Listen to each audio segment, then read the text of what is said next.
Hello there. Welcome into a Monday edition of the show. So glad to have you, whether you're listening on your radio, streaming the show online at extrasports1300.com, or you've downloaded the free Extra Sports 1300 app to do your listening.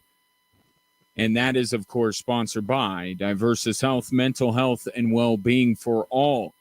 A veritable cornucopia of sports topics await you, and I'd love to get your thoughts on this Monday.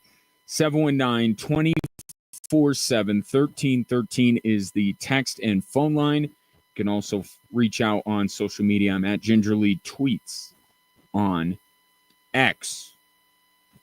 Rockies are winning. I feel like if I'm ever on air and they're winning, I should mention it, because it won't happen a lot. 1-0, they're leading the Phillies. Bottom of the 7th. I'll keep you apprised. But in the meantime, I have to start with a somewhat uncomfortable topic. Perhaps even controversial. I know where I am on the map. I know the feeling about the team I'm going to talk about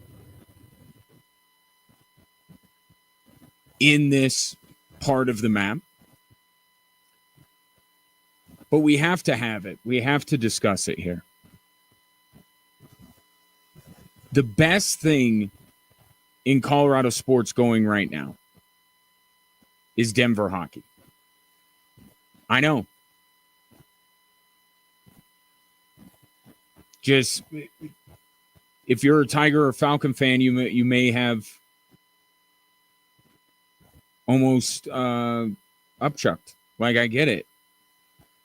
But what we're seeing from them is remarkable. And think about it. Just take the last decade. Okay, not just this year, not just the last couple of years. Like, let's take a longer view of this here. Nathan MacKinnon, by his own admission, hadn't won bleep up until about 3 years ago. Nikola Jokic has been this for 6 years. And the Avalanche and the Nuggets combined have 3 conference titles, 2 finals appearances, and 2 championships in the last decade. No team, no athlete has been more successful over a longer period of time than Denver hockey. I mean, the Rockies, forget about it. Broncos, you'd have to go back to the 80s. The 90s, one of those decades. You have to go back a while. My point is, this decade that DU hockey is having, it's remarkable. Last night, they advanced to their 6th Frozen Four in 8 seasons. What we're seeing from this program is on par with what we have seen the last decade out of UConn women's basketball and Alabama football. That's what level they are currently on. Yeah, I get it. You know, you go out 20, 30. But for this stretch of time, they've been as successful as those 2 programs who have been very successful.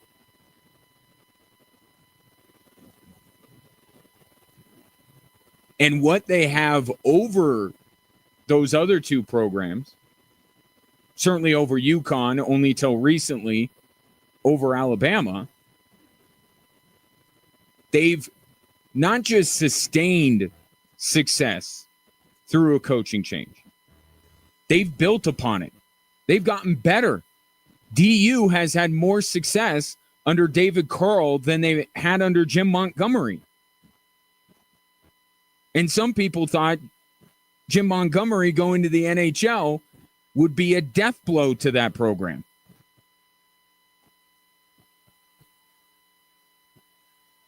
They've been better. They've had more success. Could you imagine UConn without Gino Auriemma? You can't even think about it, what that's going to look like. You can understand what it looks like at Alabama without Nick Saban. And about 3 games in, they wanted Kalen DeBoer out of Tuscaloosa. They were playing the ReliaQuest Bowl. David Carl has taken this program to never-before-seen heights.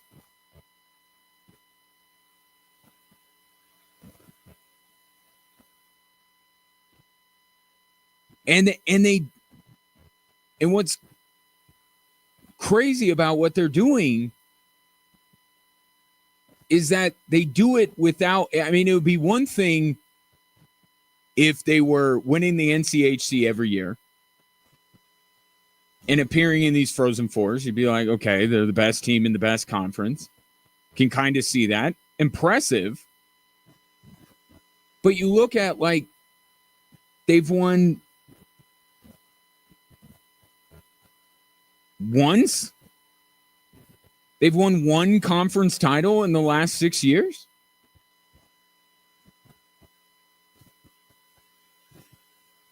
Yet they always seem to find their way. And look, placing second or third or even fourth in the NCHC, it's not any reason to, be critical of a team. We know what that conference is. But the fact that they get in, and no matter where they are in the bracket, they just seem to find a way to the Frozen Four.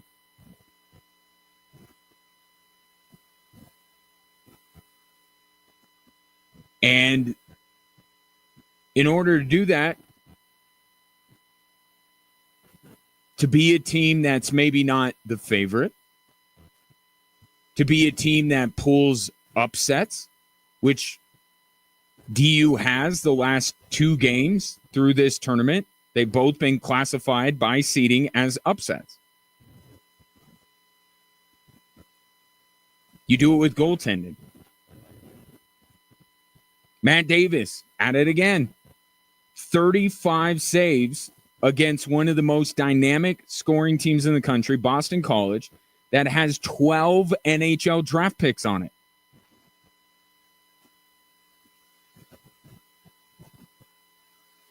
Matt Davis has stopped 65 of 67 shots that he has faced in 2 games. DU is essentially getting outshot 2-1 in both of these games against Providence and Boston College.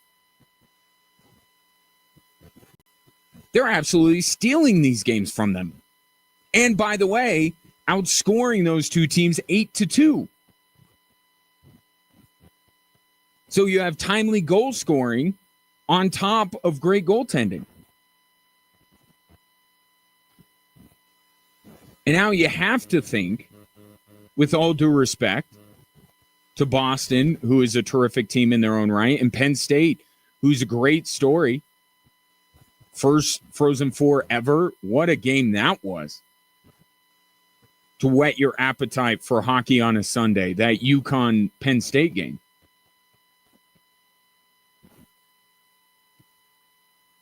I'm not saying it'll be easy for DU if they get past Western Michigan, but you have to look at the resumes and the pedigree, especially in the case of DU, and think, God, if they get past Western Michigan, I'd take them to beat either Boston or Penn State. In fact, beating Penn State would be the only non-upset that they've had the entire tournament. And we'll see what happens in that game. Should be a great one. They played 3 times. All 3 games are 1-goal games. 1 game goes into overtime. 1 goes into double OT. That should be a terrific game next Thursday. And if they are able to win 2 more games, and we have to see what UConn does. They play tonight to go to the Final Four. They could also win a title, but right now it's UConn 3 titles, Alabama 3 titles, DU 3 titles. That's where it stands the last decade with those 3 programs. DU could win their 4th. 3rd in 4 years. That's a dynasty. And look, I know it's hard to give DU their flowers. But you have to recognize what we're seeing is crazy. Crazy what they've been able to do.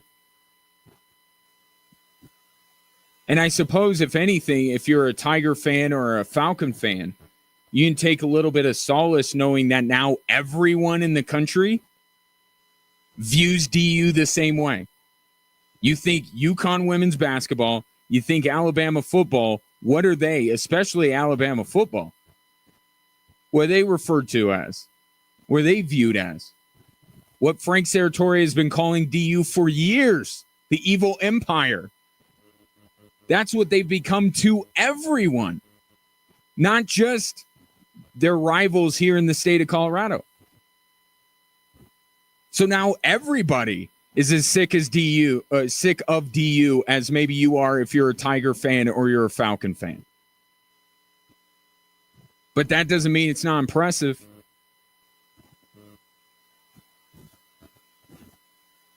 And that doesn't mean that we're seeing a sustained run of success that we just have not seen in Colorado sports for a very, very long time. Credit to them. Great win last night. Take your thoughts, 719-247-1313. Why do I laugh? I'm glad I started the show by mentioning that the Rockies were up, because in the few minutes that I have been talking about DU hockey, the Rockies have turned a 1-0 lead into a 4-1 deficit. I just saw a stat flash across the screen that says, you go back to Freeland and Marquez. Marquez was pitching today.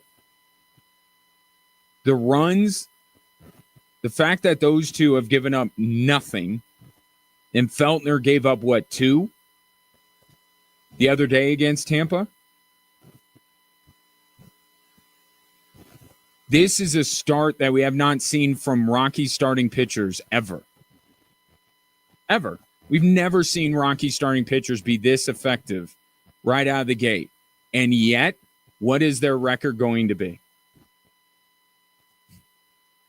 1-3. Because they can't hit, and their bullpen is absolute trash. So good to have Marquez and Kyle Freeland back. Sorry that your team can't hold a lead for you or give you enough run support.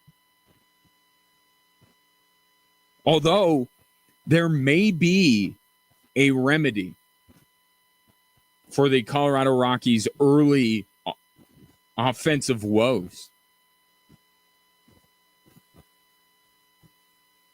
Talk about that next here on Extra Sports 1300.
One of my favorite comedians has just announced that he's going to be rolling through Colorado Springs later this year. Tom Segura.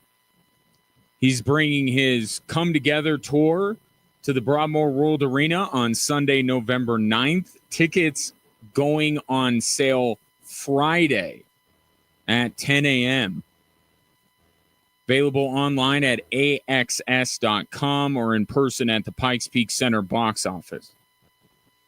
Love Tom Segura.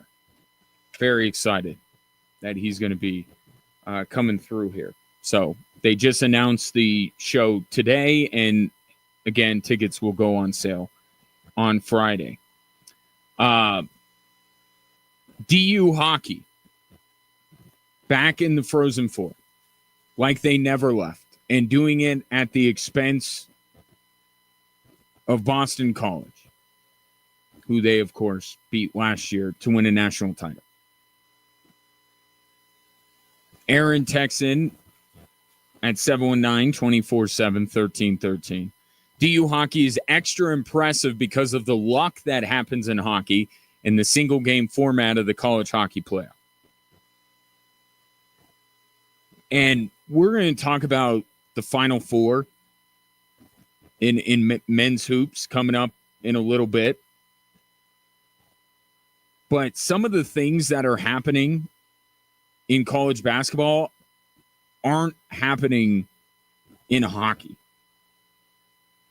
Right? Portal, yes. The portal exists. And soon, DU and every Division I program not named Air Force and Army will get to mine the Canadian market for junior hockey players. So some of it exists. And it certainly can help a program like DU sustain success.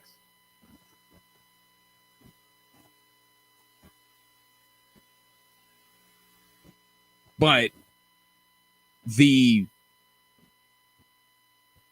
seeming top heaviness that we're seeing this year in college basketball, it's not really there in college hockey. Right? There's still quite a bit of parity in college hockey. So to Aaron's point,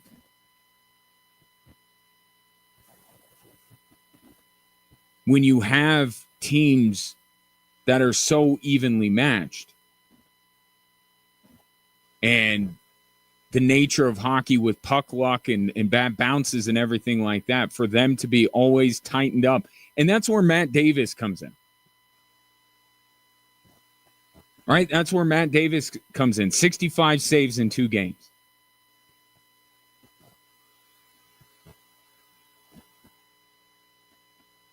And I was watching the Penn State UConn game, and there were bounces that went for and against both of those teams. And it's part of why we love hockey. Is puck luck is a thing. But you know what can kind of counteract puck luck? Really good goaltender. And that's what we're seeing from DU. It's impressive. No doubt about it. You may hate that team's guts, but you got to recognize just what they are doing. Going back to another Frozen Four.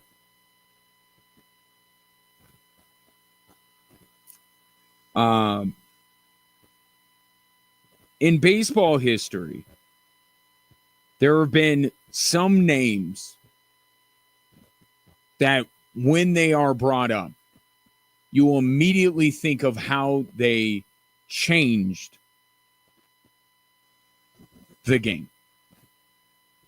Now, Alexander Cartwright, he changed the game. He brought the game, right?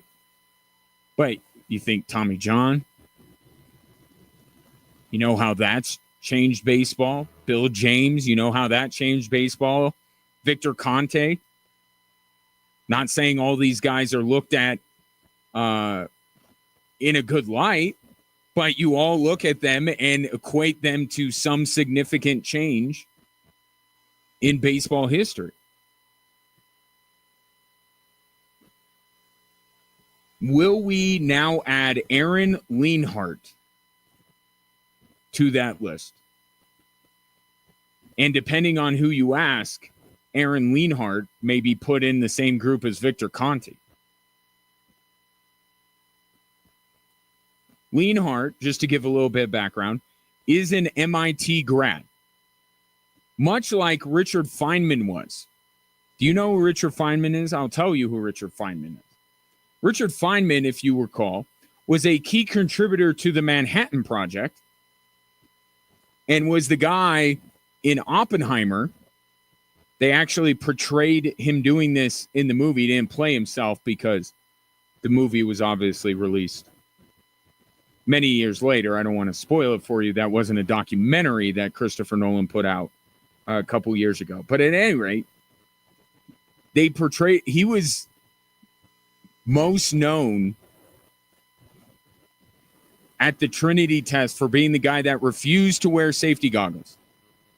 He instead watched the blast from inside of his truck, protected by his windshield. Fun fact about that. But I bring that up because, again, some people think that what transpired in New York over the weekend would be the sports version of what Richard Feynman was involved in.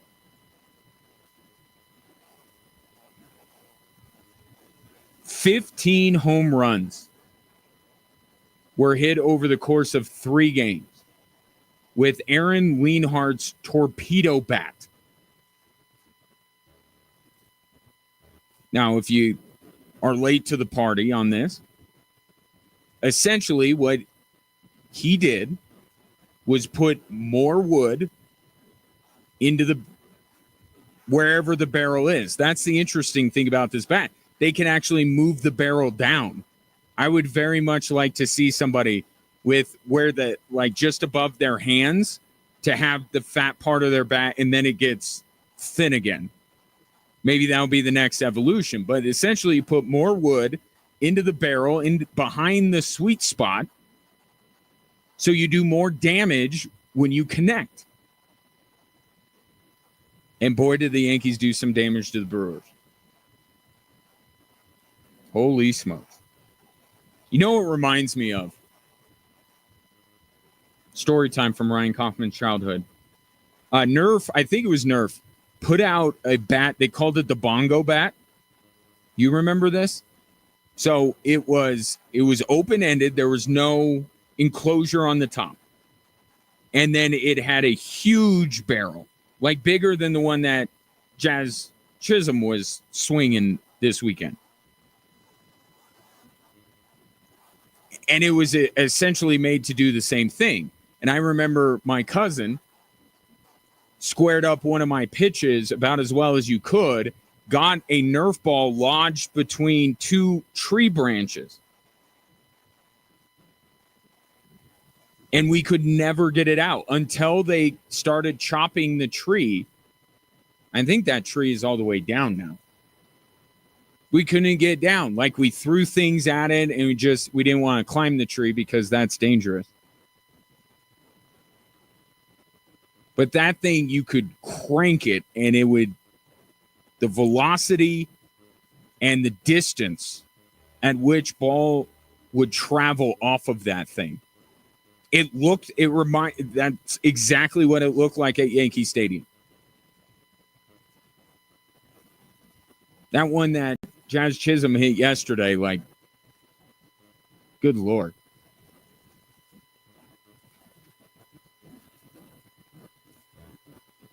So, anyway, if you listen to anybody, and I find a common theme with some of the people who have been most upfront about, oh, Major League Baseball's got to outlaw this. They tend to pronounce their O's like O's. I think you know the group of people I'm talking about. You ask them, this is a new steroid era. They got to put the kibosh on this thing immediately. And it's going to destroy the game, despite the fact that it is perfectly legal. Not like steroids were legal, wink, wink, because there was no rule on the books. The bat literally conforms to the agreed upon rules of bat measurement. There is nothing wrong with this bat.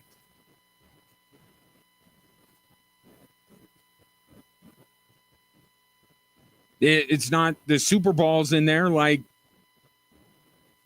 Albert Bell and Sammy Sosa. This is a perfectly legal bat. And yet, we got to outlaw it. Got to get rid of it. See what happened. This is a huge overreaction to one weekend of baseball. And I thought that we were conditioned not to overreact to what's going on the first week of the baseball season. Now, we know that it doesn't necessarily translate to anything, but people are freaking out about it. Other guys used it, by the way. There were other torpedo bat sightings across Major League Baseball this weekend. No one said anything about those. Giancarlo Stanton used the bat last year, and no one said anything. But because of the display we had at Yankee Stadium over the weekend, it becomes a huge thing. And perhaps ironically, the guy who did the most damage in that series, Aaron Judge, doesn't use it.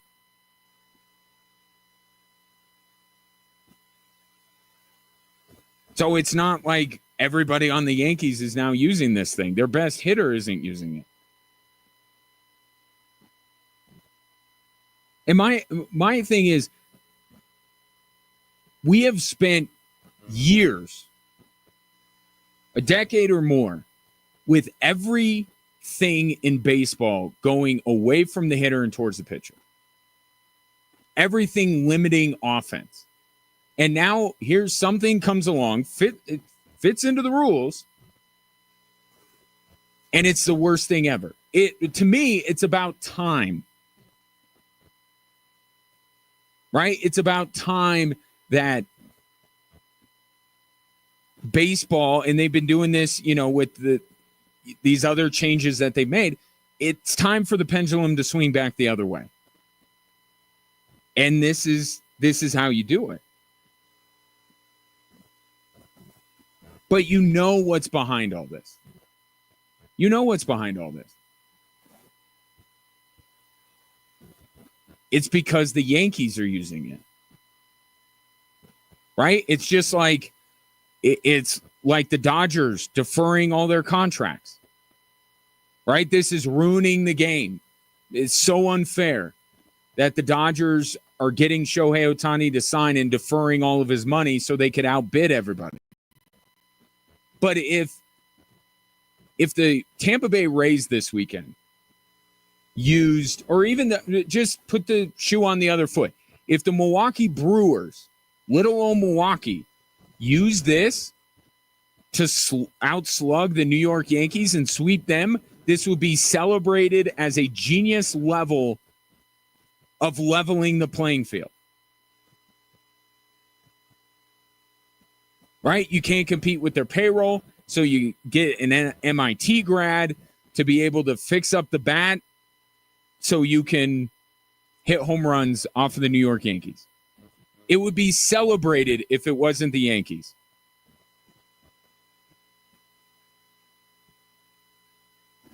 But when it's, especially in baseball now, if the Dodgers or the Yankees do anything, it's the worst thing to happen to baseball ever.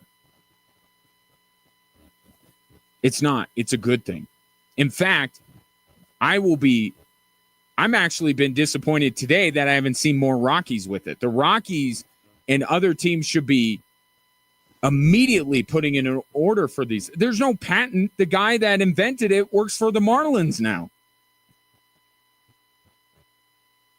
I wish the Rockies would use the torpedo bat, but I say that and I realize that still in order to get the benefit of the torpedo bat, you have to actually make contact with the baseball. And that could be a problem for the Colorado Rockies, as they still, by the way, have one run after a weekend where they didn't exactly light it up offensively. But what's behind this is it's the Yankees, because the Yankees and the Dodgers, especially the Dodgers, I mean, to be fair, are believed to have this advantage that is so massive that it's like, oh, now here's another thing. Everybody can use it. I'm a proponent of the torpedo bat. I don't think it's going to become the norm.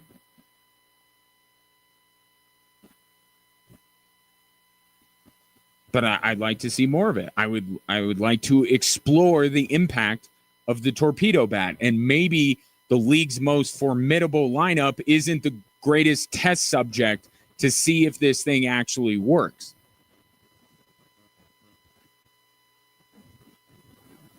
Let's see if some of these weaker teams start to use it. And if they start to bomb it out of the park, then okay, now we're really seeing the impact. Think the Yankees would have done just fine against the Brewers, even without the torpedo bat. I don't know. Maybe that's the reason for outline. Why are they using it? They don't need to use it. I say torpedo bats for everyone. I can't wait to my son's playing summer baseball. I know I want to get the aluminum torpedo bat, which now, as I'm saying it, is a dangerous weapon. Maybe wait till he uses wood bats. Could you imagine an aluminum torpedo bat? Ooh. Phillies hit another home run without a torpedo bat, by the way, just off of really, really bad Rockies bullpen pitchers. So Aaron Leonhardt,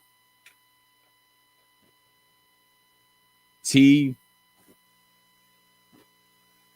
the death of baseball as we know it, or is some fun getting back into a sport that has lacked so much of it over the last decade? 719-247-1313. Take your thoughts. More Drive Time Sports after this.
Appreciate those of you who came out to Trainwreck on Friday. Hung out a little bit. I'll be back there a week from today for the national championship game. If you'd like to swing by, I'll be there a little bit longer than I have been the last couple of times, so that's a good thing. Come on out. 2 acres of indoor and outdoor entertainment. Great food. I had the prime rib there at Trainwreck. Well, I was out there on Friday. Delicious. So good. But that'll be this Monday starting at 3, a week from today, at Trainwreck 812 South Sierra Madre. Your thoughts. Couple different things. Now, this from the 719. This is why I was asking you on Friday why Trainwreck didn't have the DU game on. In 2022, Denver was considered Hockey Town USA.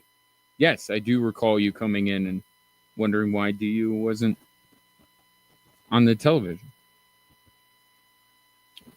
Promise you this, if you go out to Trainwreck either Thursday of next week or you head out there on Saturday, should DU advance, it'll be on. So my solemn vow to you.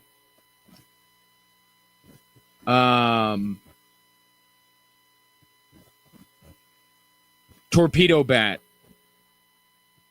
Where are you at with it? From the 719, I'm all for the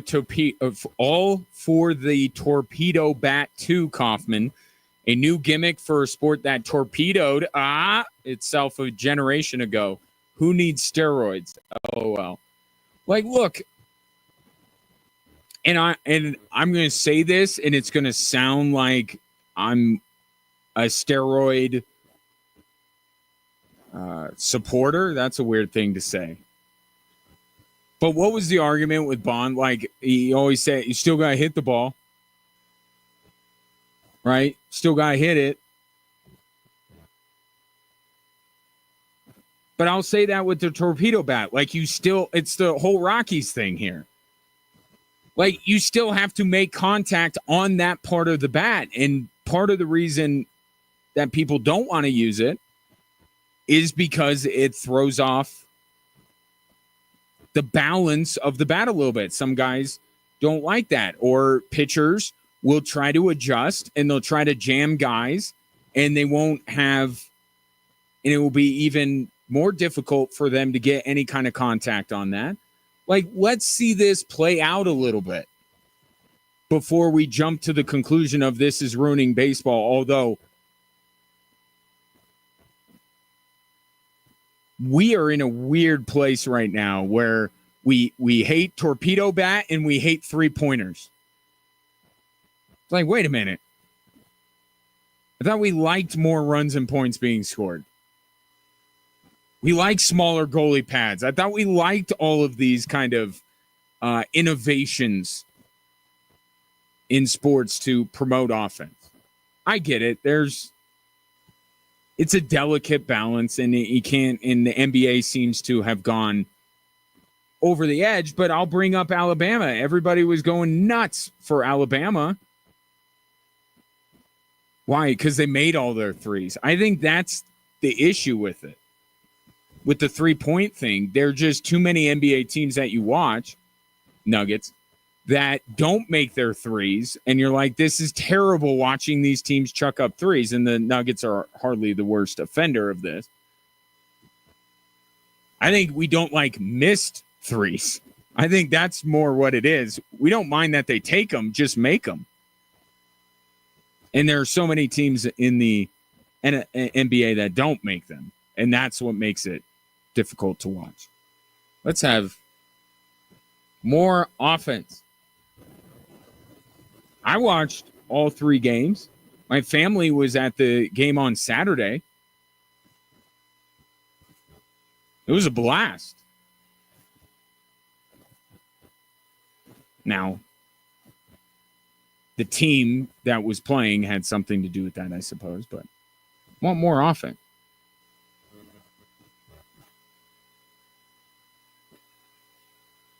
I can't read all of this, Brett. I'll save it for another time. In my neighborhood growing up in Greeley, Colorado, a ball stuck in a tree was an automatic double. 100%. 100%.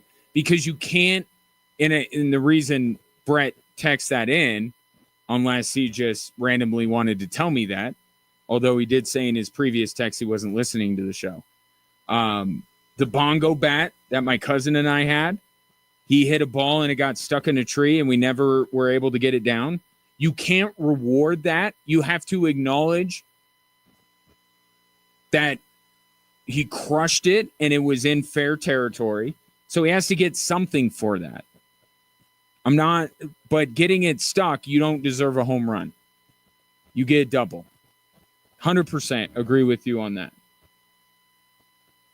As for your other text, Ryan, I have tolerated a lot of your Patrick Mahomes and Kansas City Chiefs rhetoric. You mean my truth? Speaking my Chiefs truth? Is that what you're talking about? Let's make sure I win Tom Segura tickets, then I may forgive you. P.S. I'm not listening to you right now. Well, you may want to start listening, Brett, because I will be giving away Tom Segura tickets today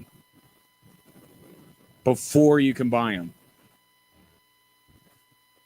How's about that? Just because you asked.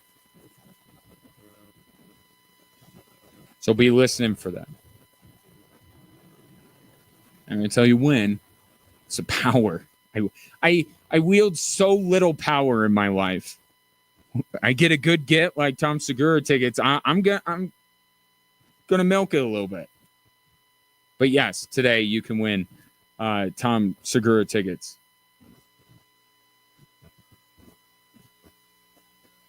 What else? Oh, I do take requests. Although I was going to talk about this anyway. B-Rad message on Facebook very much wants to talk about the Avs. You don't talk about the Avs. In fact, I'll talk about exactly what you're bringing up. The Avs signing Taylor McCarr today to an entry-level contract. You know what's funny? The way that nepotism works.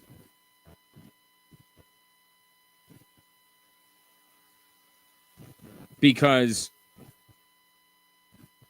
you don't think Taylor McCarr was in like some small way, just a small way, was picked by the Avs because of his brother?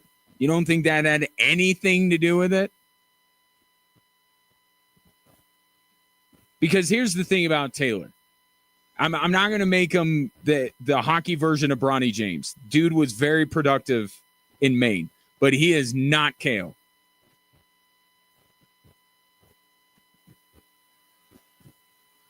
But you don't think some people were looking at him a little bit more, a little bit closer because of his last name? Just a wee bit. But yeah, Avs signed Kale's brother Taylor, who played at Maine. Their season ended about a week ago.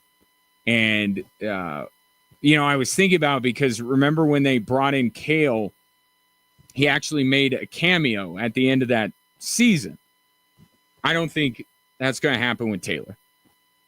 So we could temper the dreams right now of an all McCarr blue line, at least for now. I'm not putting out of the realm of possibility for the future. But Taylor's going to go to Loveland, and Taylor's going to probably stay in Loveland. Developing situation for the Avs. They're pretty deep. And they're going to get Josh Manson back. So, different but here's the thing, and I want to get back into the conversation we had on Friday, but I'll just say this. One of the things I brought up with the whole Bronny thing back during the summer was let him carve his own path in terms of expectation level, maybe even in terms of what city he plays in. And I still don't think that the Lakers are doing a great job of that. And Taylor's going to end up playing in the same city, you would hope, as Kale. But the biggest thing is let him be his own dude. Because he's not Kale. But he would be a great story if he made it to the Avs, and he certainly will be. A lot of people will be interested to watch him up in Loveland. But he's his own guy. Even though he ultimately, if everything works out, will end up in a Avalanche sweater. Let's just tamp down the expectation level just a wee bit. Good player, though. I mean, he's no doubt about it. He's a good player. Just not his brother. But that did happen today. Talk more about the Avs coming up in a little bit. 719-247-1313. Hour 2, Drive Time Sports, coming up.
Welcome in, Drive Time Sports on this Monday. Ryan Kaufman with you.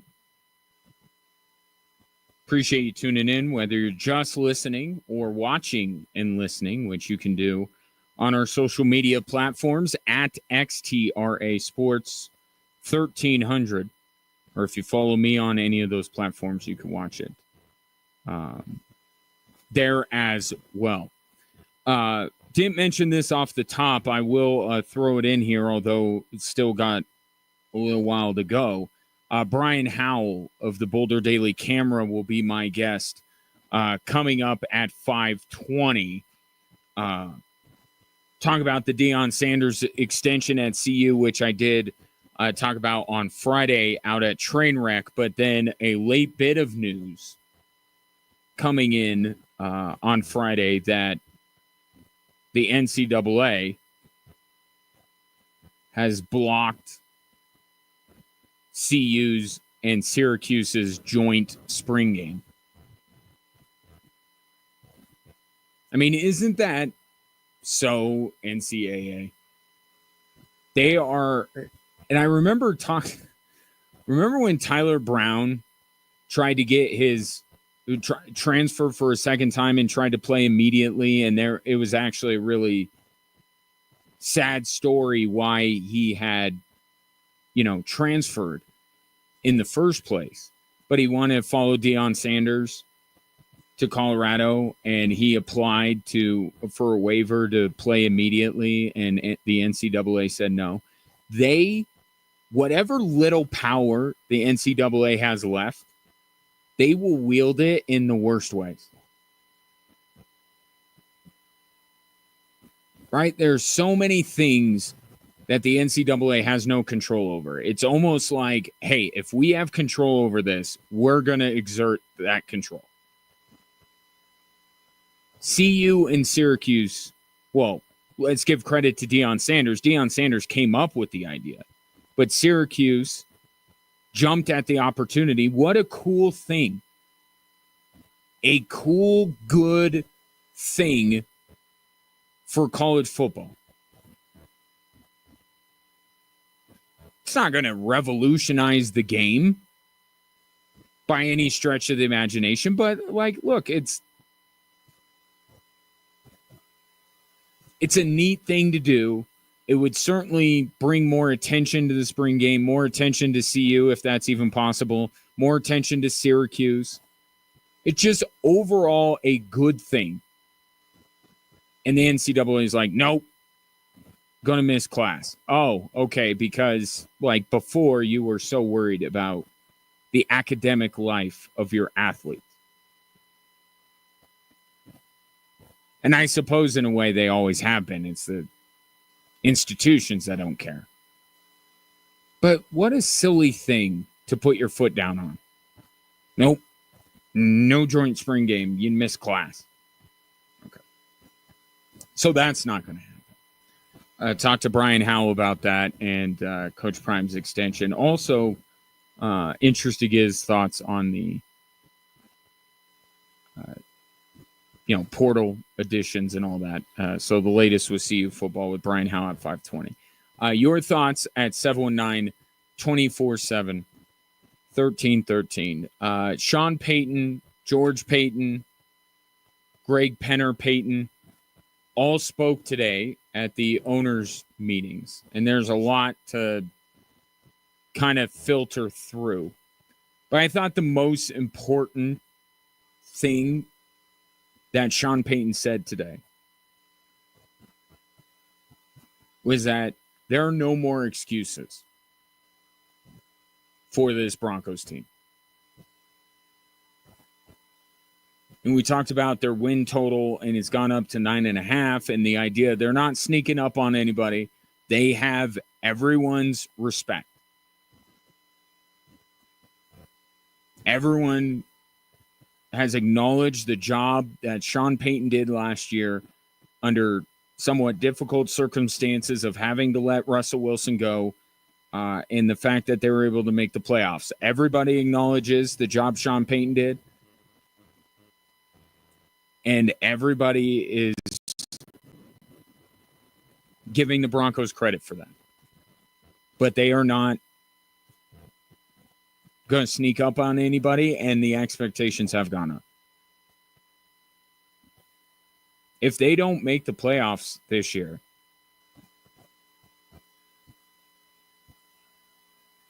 probably somewhat of a failure, no? You're looking at this year, the Broncos to progress. Man, Bo Nix, a whole year of NFL football under his belt, the moves they have made this offseason, we haven't even gone to the draft yet. The expectation for Denver is that they are going to progress, and there are a lot of definitions of that. Is that adding to their win total? Is that just being, across the board more competitive? You think about the games that they played against, Baltimore is the one that immediately comes to mind, that they just weren't competitive. Are they going to be more on that level this year, closer to that level? If they get into the playoffs, what kind of a showing will they have? The expectation for most people is that the Broncos should take some sort of a step forward from what they were this year.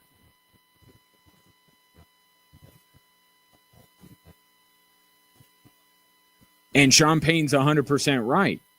If they fall short of that, what the only thing would be Bo Nix getting hurt? I mean, is there anything, either Bo Nix getting hurt or like half the Broncos team getting hurt would be like the only two things that people would go, okay, like tough circumstances. I understand why they didn't take that step forward that I expected them to going into the year.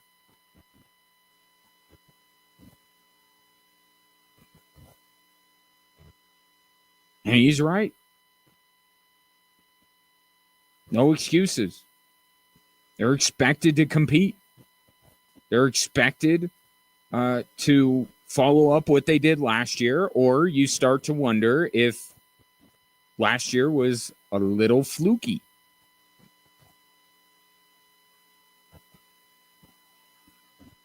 And here's the thing about it. There are two prize free agents, well, three of them, all with some health question. Right? So there is a chance, and Sean Payton acknowledged this today, there is a chance that all three of these prize free agents that the Broncos bring in don't play the whole season. Why do you think that the Broncos were able to get them for that price? So they did incur some risk by signing Hufanga and Greenlaw and Ingram. Now, that doesn't mean that they shouldn't have done it. And I laud them for not spending like crazy and not spending irresponsibly. But the flip side of that is you're maybe not going to get as good of players, or in this case, you're getting good players, but ones with injury concerns. But this is the world that the Broncos live in. This is where they should be living. So all of these decisions, I agree with. But if they're not available, that's the risk that Sean Payton is undertaking. And Sean Payton isn't going to run away from expectations, and his expectations are even higher. If he's proven anything, even if you don't even know what he did in New Orleans and never heard him talk while he was the Saints coach, you've learned in just a couple of years' time that Sean Payton doesn't duck expectation. He don't run from it. And more likely, whatever you think the Broncos can be this year, Sean Payton probably has higher expectations than you do. Even if you're quite bullish on the Broncos' prospects this season.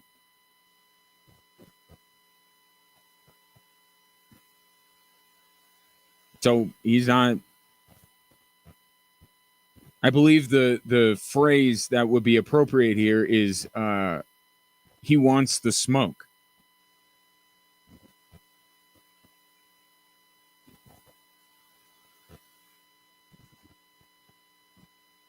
So that's as far as the on-field. Oh, he did mention they will get a running back in the draft. Like he said it. We're going to get a running back.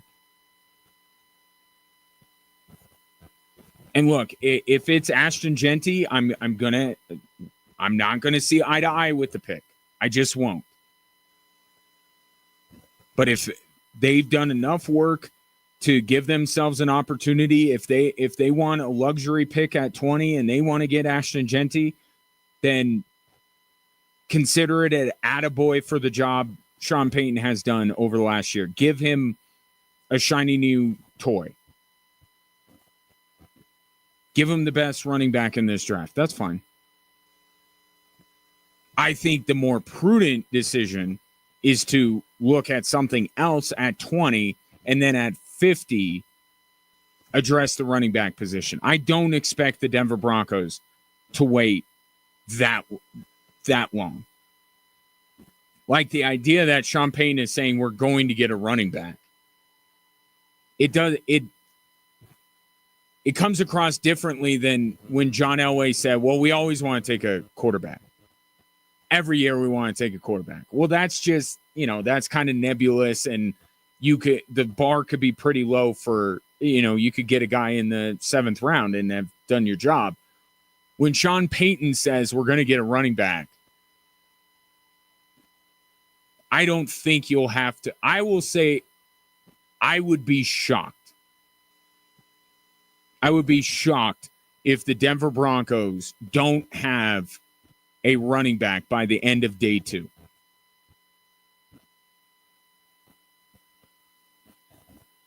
Because really what we're arguing here is whether the Broncos should go top of the class, whether they should make it their top priority, or they should wait a little bit. I don't think anybody is advocating for the Broncos to just grab somebody in the 7th round. They have to make a meaningful addition to that room. They just have to. You haven't seen enough from Audric Estime to fully believe that he's ready to take that next step. Jaleel McLaughlin, as dynamic as he is, he's somewhat limited from a physical perspective. You have to add, and you have to add in a meaningful way. But I would still say drafting a running back in the 2nd or 3rd round, especially by today's NFL standards, is meaningfully adding to the running back room. And I think that the Broncos must do that. All I'm saying is, even if it costs you Ashton Genty or Marion Hampton, if there's something else there, a defensive lineman, a wide receiver, I would think that first. Obviously, it's where they're graded.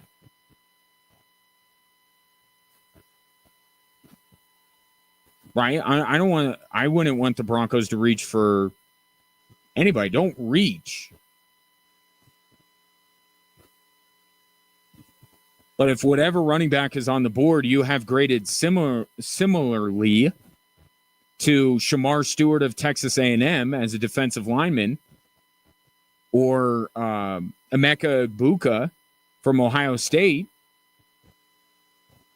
then I think you lean towards one of them, knowing that there are going to be quality. There will be. I promise you, at 50, there will be a quality back.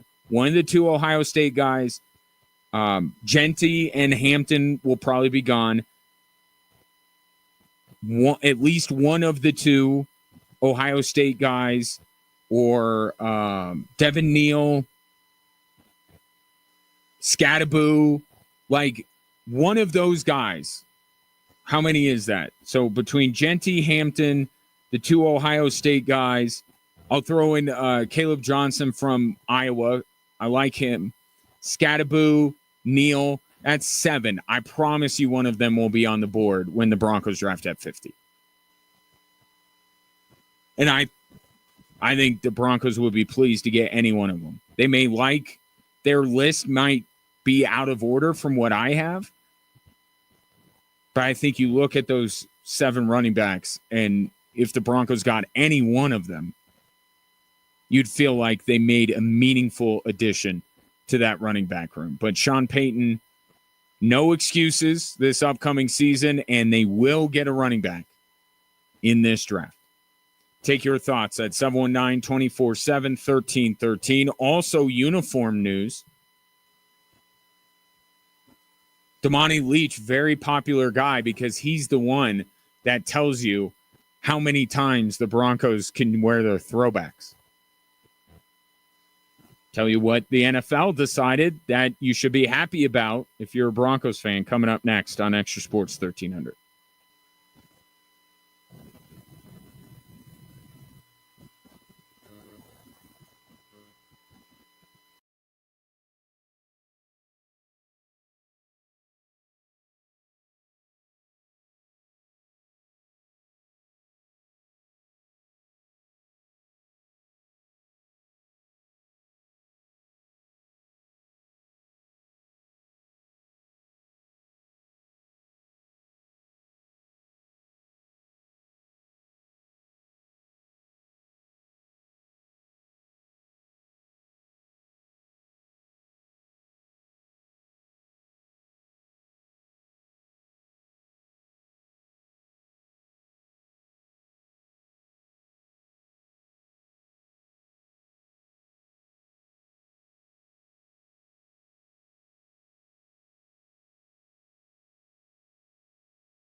The reigning USL champions, Colorado Springs Switchbacks FC, back at Widener Field this Saturday at long last. Feels like forever ago when we were out at Widener Field for the home opener. They are hosting New Mexico United this weekend. It is game night. So if you are interested in, we're talking, I think, board games for games. So probably be some things regarding that. But the main event, obviously, is the soccer kickoff a little bit earlier than normal, 4 o'clock at Widener Field. Get your tickets now, switchbacksfc.com.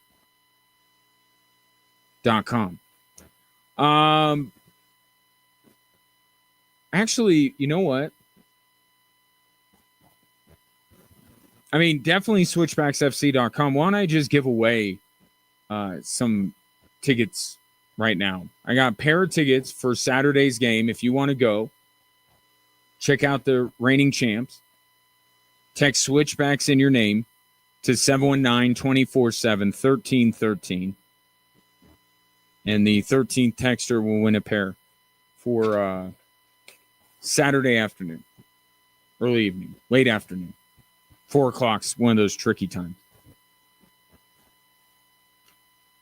Final four is set.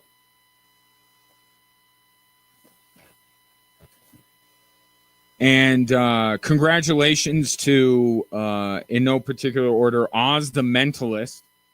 Do you see that video going on social media? Oz the Mentalist and the person in your office bracket pool that knows very little about college basketball and just picks the higher seeds because they were right. I, on the other hand, am not a sheep. I'm a nonconformist. And I'm not going to zig. While everyone else is zigging, I like to zag. Big zagger. I had Michigan State in 3-1 seed, so I am not in that group. I took a chance. I rolled the dice. And only got 3 of the 4 right. And Auburn has been my biggest liability in my bracket this whole time. I had them leaving early.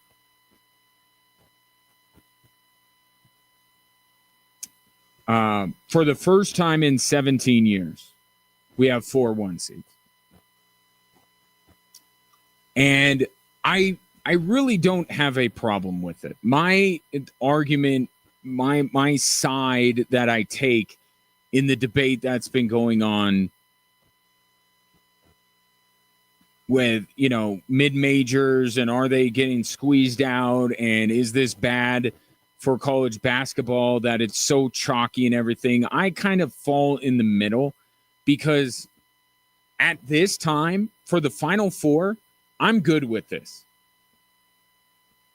I am. I don't have a problem with 4-1 seeds. My issue was the path we took to get here. I want the best teams to be in the Final Four, but I'm talking like 3 and 4 seeds aren't the best teams. They're better teams, but they're not the elite of the elite. I just want to see a few more of those get sacrificed along the way until we get inevitably to the best teams in the country. So I have no problem with where we ended up. I have an issue a little bit with the path we took to get here. And I do have a soft spot for the mid-majors, and I do understand that they are getting crushed, right? And it's only going to get worse because now it's going to be revenue sharing. The mid-majors are going to have a real problem on their hands.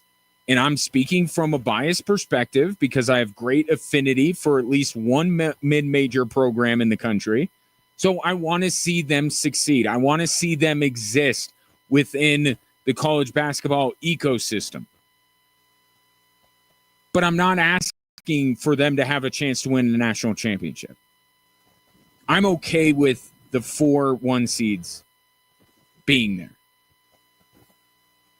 And what we're seeing happening, and you just look at the last few years, the warp speed at which the game is evolving, the landscape is changing.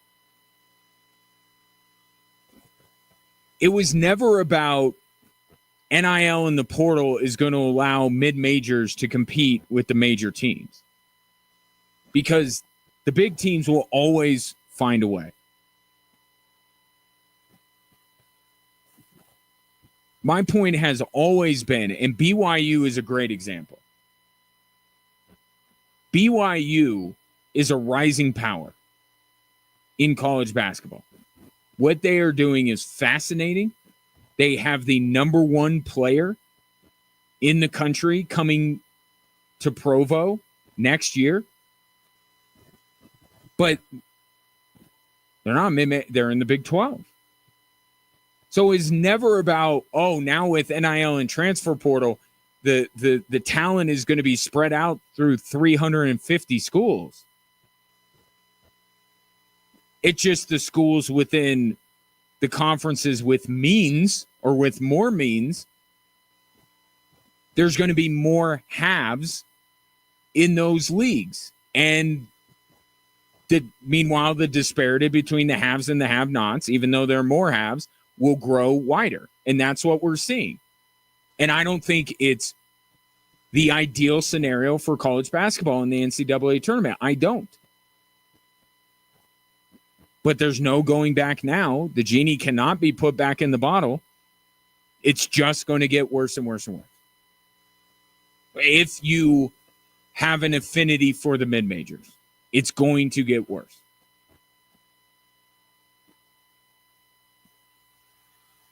But I think as long as we get good games, I think this could be an epic Final Four. Or either we're going to get 3 epic basketball games, Saturday and Monday, or Duke is just going to blow the doors off of Houston and then the team that represents the SEC. That's kind of where I'm at. We either have great games or Duke will just blow everyone away. And I hope it's the former, not the latter. But you look in just the last 3 years, how dominant of a team UConn had been. Right? 2 years ago, they were probably their best team. Last year, maybe not quite as good, but still looked pretty dominant. And now, this year, UConn's gone pretty early, and now you have 4 teams that not only are elite, and you could argue maybe, well, not even argue, if you use KenPom, these are 4 of the best college basketball teams ever that are playing in this Final Four. Ever. Now, KenPom's a pretty good resource for these kind of things, but I'm not going to hold it up as the Bible. I think there are some other things that go into it, and whether I'm going to say that any one of these teams are among the greatest ever. But just look in 3 years, UConn was running college basketball. It didn't look like they had a peer. And now they have been surpassed, and we have a group of 4 teams that you could, depending on what metrics you look at, are all as good as UConn has been the last couple of years. That's how quickly things are moving in college basketball. And I think there's a favorite. I think right now you'd have to look at Duke and say they have earned the right to be the favorite. Houston's been a little inconsistent. Auburn, the question may be health. Florida, which everybody, including yours truly, jumped on the bandwagon. We weren't on the Gators all year long. That was only a recent development. I don't think they've looked. I'll put it this way. I thought Florida was going to look like Duke looks. That's what my expectation was going into the tournament, given what I saw from Florida in the SEC tournament.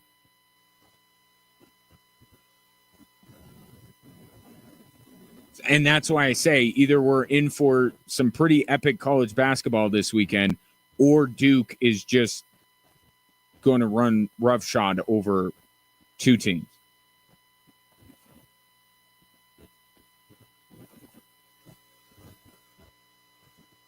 Not a bad thing having 4 1 seeds. The two things I worry about, one are mid majors, but the other thing are brackets. Nobody's talked about this. In 5 or 10 years, because, we don't really do brackets. And I know there are fewer teams, right? That's part of the allure. But it's also the unpredictability of it, right? The unpredictability of the format. These other sports, we really don't, fill out, okay, who's going to advance in the Stanley Cup playoffs, who's going to advance in the NFL playoffs, because there's fewer teams, certainly, but there's kind of less chaos, right? Other than the 7 seeds each year, you could make a decent argument for many of the teams that qualify for the playoffs. Right? Baltimore was an elite team. Kansas City was an elite team. Buffalo was an elite team.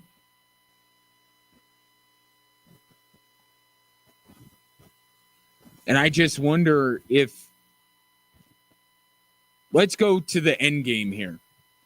If college basketball follows college football, because college football, I think, is going to end up doing their own Super League thing. And maybe they'll invite the group of 5 to the table in some form or fashion, promotion, relegation, give them one bid. I don't know what that looks like. But they're going to dominate the sport. They want to make it more NFL-like. Well, if college basketball follows suit and they do their own thing and have their own tournament, even though there will be 10 seeds and 11 seeds and 12 seeds, are we going to feel compelled? Are we still going to want to fill out brackets? Does it take away some of the fun of it when you're not showing all your buddies that you picked, Buffalo or UC San Diego or Vermont? I used to love Vermont. Remember Vermont? Taylor Coppenrath? Like, there was an ownership of these mid-majors. Like, I know, I did the research, and this is why. Like, that's part of the fun. But if all these teams are on ESPN all the time, and it's Duke, it's North Carolina, it's Kansas, it's Michigan State, it's all these teams.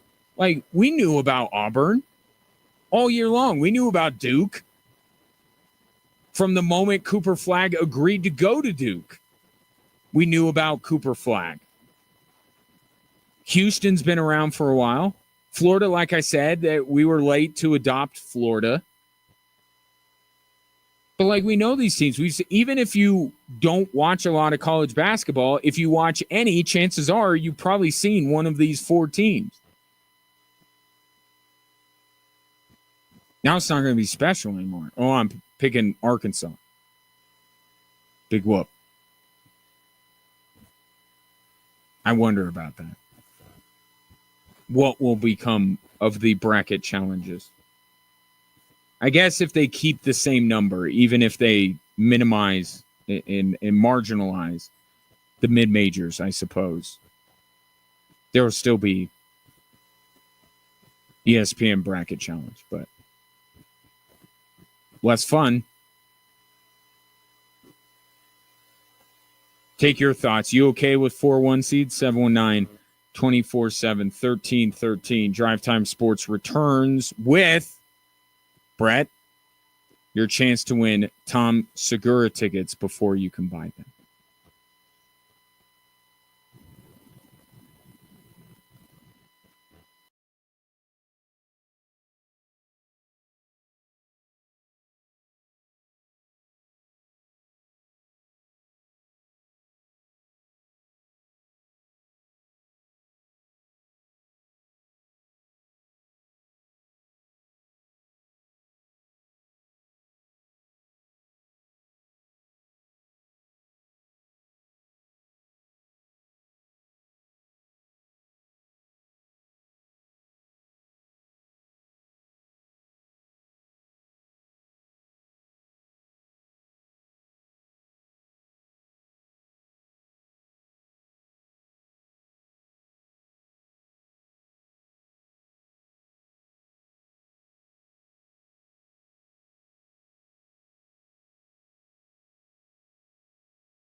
Tom Segura is bringing his Come Together tour to Colorado Springs on Sunday, November 9th at 7 p.m. Tickets go on sale this Friday, April 4th at 10 a.m. You can get them online at axs.com or in person at the Pikes Peak Center box office. And you know what? I was feeling so good about Nardo winning Switchbacks tickets. Because he did. Congratulations. And also because Brett's being an agitator. Would you like to win a pair of tickets to Tom Segura before you could buy them? Of course. That's a rhetorical question. It's a silly rhetorical question. The 13th texter to text, I would say Segura, but your autocorrect is going to just... No, let's do it.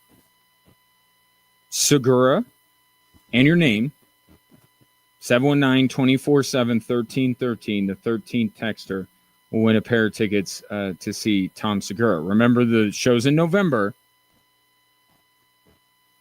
So think what you're doing in November. So you got Thanksgiving. You got that. We'll do that. Just as a little treat, you all can thank Brett. Well, that's all happening. What do I want to discuss here? Brad messaged in when we were talking about Taylor McCarr, who signed an entry-level deal with the Avs. He is the brother of Cale Makar. He also asked, where does Gabe fit in when he does come back? And I saw another video of him today. All right. Okay. Here, update, right? You can change your opinion as new information is presented. Barring a setback, this dude is playing in the playoffs. I'm there. And I know you're thinking, wow, Ryan, really, way to go out on a limb. There have been people who have been saying he's coming back for months now. Okay, I don't want to be first. I want to be right. Right? That's good journalism. Not being first, being right.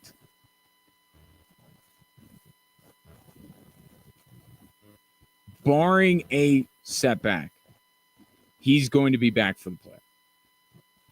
He is doing things right now that he has not done in his rehab, to my knowledge, at all. He's getting hit. He's delivering hits. He's flying around the ice.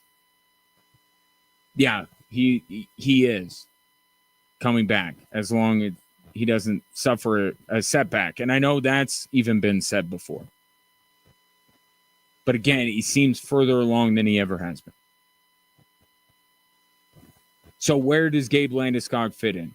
He fits in on the third line. The Avs have done all of this work to, these trades. They don't need him to play on the top line. He needs to be in a role that, because him coming back is one thing. And you know what? That should be the biggest story, and everyone should be satisfied just with the fact that Gabriel Landeskog steps back out on the ice. Anything above that is gravy, right? If he's any bit what he used to be, all the better. It makes an even better story. But if he comes back and he immediately gets hurt or he's ineffective or whatever the case may be, it should not diminish what we're seeing from this guy. And if you've watched the docuseries at all, man, I don't care what team you root for, you got to be rooting for Gabriel Landeskog. And covering sports, or if you follow sports, you kind of understand what rehab processes are like, but this is a rehab process times 10. So everything that he does everything that comes along with the rehab process. And you may know, like, the setbacks, the pain that you feel, the emotions, all that stuff. You multiply it by 10 with Gabriel Landeskog, because we just haven't seen this kind of recovery. How could you not be pulling for the guy to at least step back out on the ice? Whatever he is after that is no. But I think the smart thing for Jared Bednar is, one, you don't want to mess up the chemistry you're building on your top two line. You just don't want to, right? And you also want to put him on a line that you can limit ice time and not really throw a wrench in everything, right? You put him on one of the lower lines. You're not going to have him out there. He's going to play very limited minutes.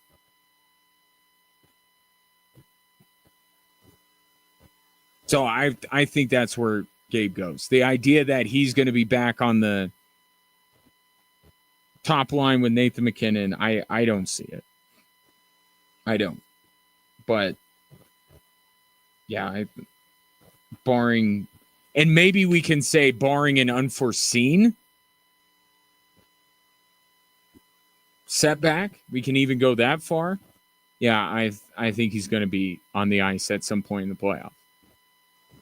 Is it game one? I don't know. Maybe for a change in a game 6 in a series, maybe they can add somebody back instead of losing somebody. I think you know where I'm referring to.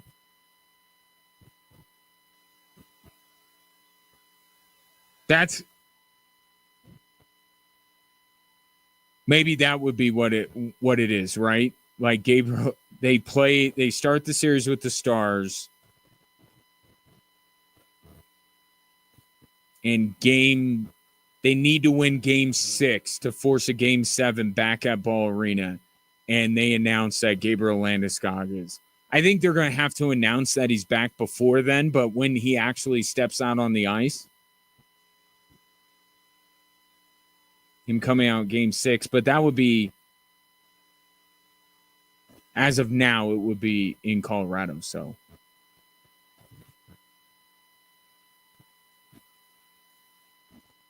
I mean, we'll see. Avs, by the way, did lose to the Blues, but I said this on Friday. I don't need to see anything else. I'm good. Credit to the Blues. They're playing for their playoff lives right now. Jim Montgomery has them playing great hockey. I don't really want to get into the officiating, but yeah, there were certainly some questionable calls that went against the Avs, but it doesn't. It's detrimental to their chances of getting home ice against Dallas. But outside of that, very little consequence. Now that we know that Ryan Lindgren's okay. After getting hit into the short boards. Should have been a penalty, to Jared Bednar's point. But there's not much consequence left. I'm good. I've seen what I need to see from this Avalanche team. They're as ready as they're going to be. They're as good as they're going to be. They're as ready as they're going to be. You just got to see how it all plays out in the playoffs. Whether it's good enough over a 7-game series. Whether Mackenzie Blackwood can continue the way he's playing in the regular season onto a stage he's never played on before. But this is tuning up. This is getting Nathan McKinnon a Art Ross trophy. Kucherov has caught him. But I'm not. Look, Draisaitl, if Draisaitl ends up winning it, I can say, all right, he's been in the conversation this whole time. If Nikita Kucherov comes out of nowhere, wins, and I say out of nowhere, no one's talked about him for the MVP at all this year. And I defy anybody to tell me where it has. It has been Draisaitl and McKinnon. If Nikita Kucherov, by winning the Art Ross, then wins MVP, I'm going to lose it. Because no one has been talking about him. Like, I'm trying to think of an NBA comparison. It doesn't really matter. Anybody not named Nikola Jokic in SGA wins the NBA MVP. Think about that. If you're a basketball fan, how ridiculous would that be if the MVP did not go to Jokic and did not go to Shea? We have narrowed down the choices for a while now. We are not taking any more volunteers, any more tributes, any more nominees. It's Shea, it's Jokic. One of those two must win the MVP. In the NHL, it's McKinnon. It should be McKinnon, but heck, it should be Nikola Jokic, and it's not going to be. But with Nathan McKinnon, it should be, it's going to be. But the only other possible option is Leon Draisaitl. And I don't know if you're following the Oilers right now. He's not playing. There is no way Nikita Kucherov swoops in at the 11th hour and wins MVP. It would be the laziest, worst MVP vote since Taylor Hall beat out, coincidentally, Nathan McKinnon. And that's not a hometown homer thing. That's based on everybody. Everybody says that Taylor Hall was not the right pick. But yet enough people voted for him for MVP. Where they find these people, I have no idea. But Nikita Kucherov will not. No, we're not doing this. It will be Nathan. I still believe it will be Nathan McKinnon. It should be Nathan McKinnon. We're not allowing Nikita Kucherov to swoop in at the last minute and win this just because he won the Art Ross. And even if he does, like, there's nothing to say that he's going to win the Art Ross, but he's caught up to Nathan McKinnon, won NHL's first star of the week.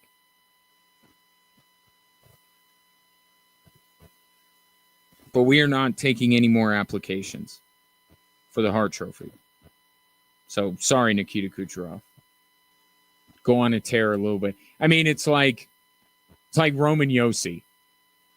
Remember Roman Josi for the Norris Trophy a couple years ago? Like, You don't get to just jump in here midway through and win an award, a season-long award. And he jumped into the race. He got hot in like January.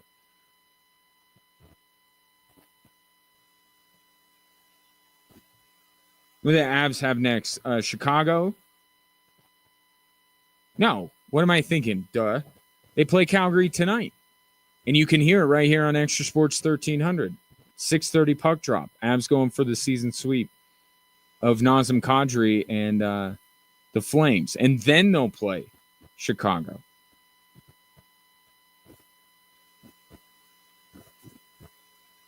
Your Avs thoughts.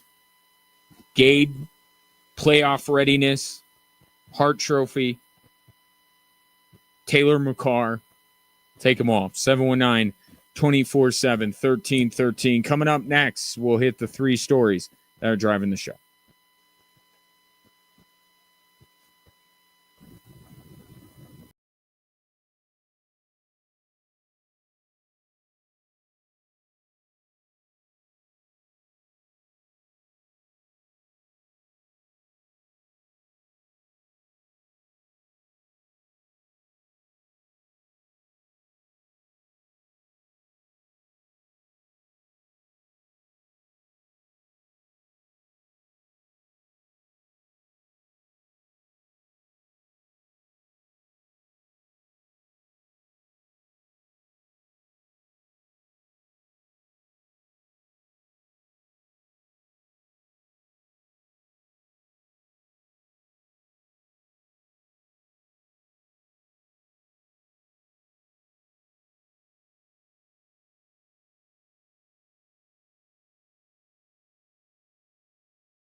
Hello there. Welcome in. Drive Time Sports on a Monday. Ryan Kaufman with you.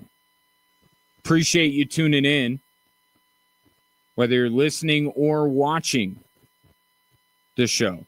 Listening radio, online, app, watching, and hopefully listening on our social media platforms. Congratulations to Justin. Justin, I will be in touch shortly with the details, but you are the winner of the Tom Segura tickets. Win them before you can buy them. Got a lot of texts in. That's how I know. That's how I know that I'm on to something by securing some Tom Segura tickets with the number of text messages that I received. But Justin, you are the winner, and I will be reaching out to you next commercial break to give you all the deets. 719-247-1313 is the number if you would like to interact with the show. Brian Howell of the Boulder Daily Camera is going to be my guest coming up in the next segment. Deion Sanders signs an extension at CU, and then the NCAA said, no fun for you. Joint spring game with Syracuse, not going to happen. And oh, by the way, a fairly significant season in Boulder coming up. Some new faces on campus. Get the latest from Brian Howe coming up, but right now it's the three stories that are driving the show.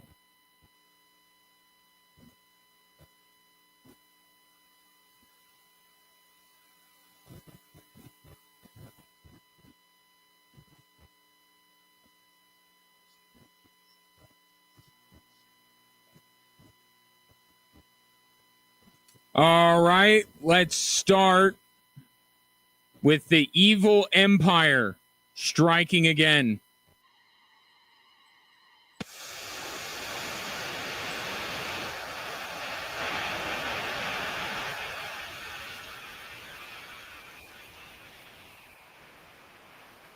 Okay, not the best highlight, but it was the full. The Denver Pioneers are back in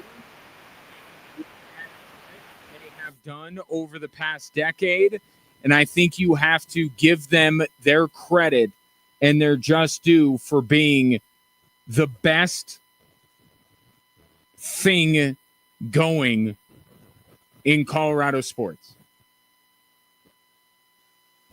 They just are. And there were some people that thought that they wouldn't recover too well from Jim Montgomery leaving, and all David Carl has done is raise the level of the program. They're winning more than they have at any point in their recent history. But the fact that this team always shows up this time of year and always gets the job done, it seems. They didn't win their conference. They've won their conference once, which speaks to the nature of the NCHC. It certainly doesn't mean they're this Cinderella story. This NCHC is really good. But they just keep finding a way. They upset Providence. They upset Boston College last night. And how do you go about doing that?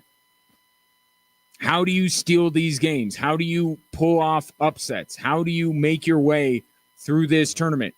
Goaltending. Matt Davis has been spectacular in these two games. He has stopped 65 of the 67 shots he has faced. DU is getting nearly outshot 2-1.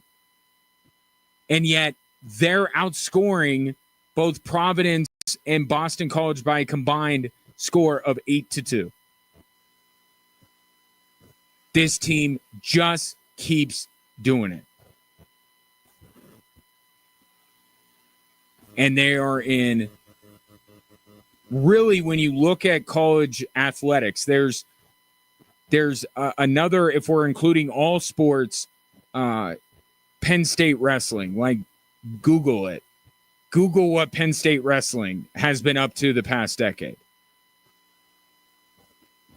It's not the best collegiate program of every sport, but what they are doing, their level of accomplishment, just for reference, is on par with Alabama football and UConn women's basketball over the last 10 years.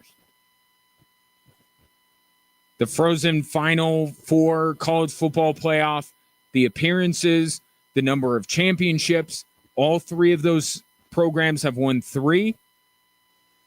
DU has a chance to win number 4, as does UConn, by the way, as they play in the Elite Eight tonight.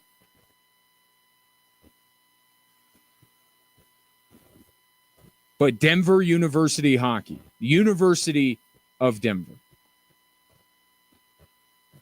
unequivocally one of the best collegiate programs in the United States of America. And I know that makes you a little queasy if you root for Colorado College or Air Force. I get it, but you can't get around it. You have to acknowledge what we are seeing. Because we haven't seen this in Colorado sports, and there are only about 3 other college sports teams. Think about the number of sports that are in college. I'm saying there's like 3, maybe 4 programs in every sport in America that have had this success over the past decade of DU.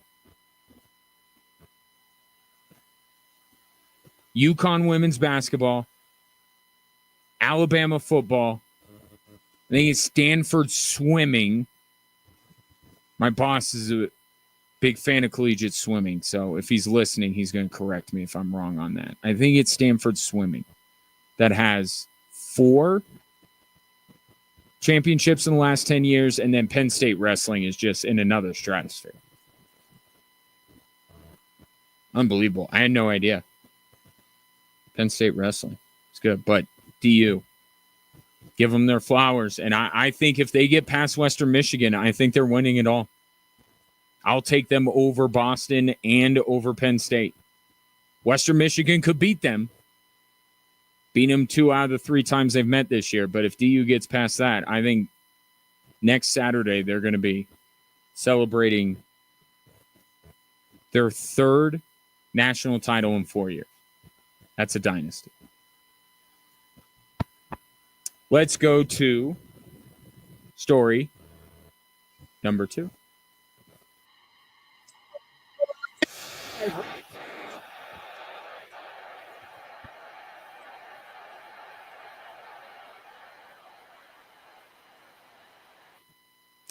Dave Sims on the call, the new voice of the New York Yankees, WFAN. Speaking of remarkable, a remarkable weekend in the Bronx as the New York Yankees hit 15 home runs in a 3-game series. And they have the torpedo bat and an MIT grad to thank.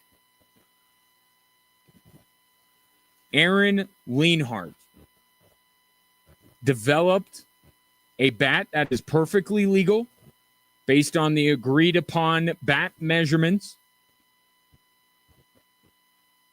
And he puts more of the wood on the barrel in the sweet spot so you do more damage when you make contact. And boy, did the Yankees make a lot of contact on the sweet spot this weekend. And it is sweeping the nation. The torpedo bat, and many people are calling for its immediate banning. Nobody called for the immediate banning of steroids. Nobody called for the immediate banning of the shift. But torpedo bats, nip this in the bud, Rob Manfred. I say no. I say after more than a decade of this sport ruining itself, in some part because offensives have been more and more disadvantaged over years, it's about time that the hitters fought back. This is perfectly legal. It's not even like it's a gray area. It conforms to the rules. And it is available for everybody. The only reason people hate it is because it's being used by the Yankees. The only other team that people would be more up in arms about it over would be the Dodgers. If Shohei Ohtani was swinging one of these things over the weekend, the outcry would be even louder. But anything Dodger-Yankee related, it's cheating, it's finding loopholes, it's an advantage that they don't need, and it's unfair. Put a torpedo bat in every hitter's hand. Do it.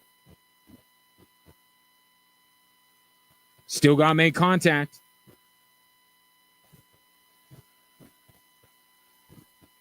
I don't think that the Yankees, and they open up a series tomorrow against the Arizona Diamondbacks. I don't expect the Yankees to hit 15 home runs against the Arizona Diamondbacks.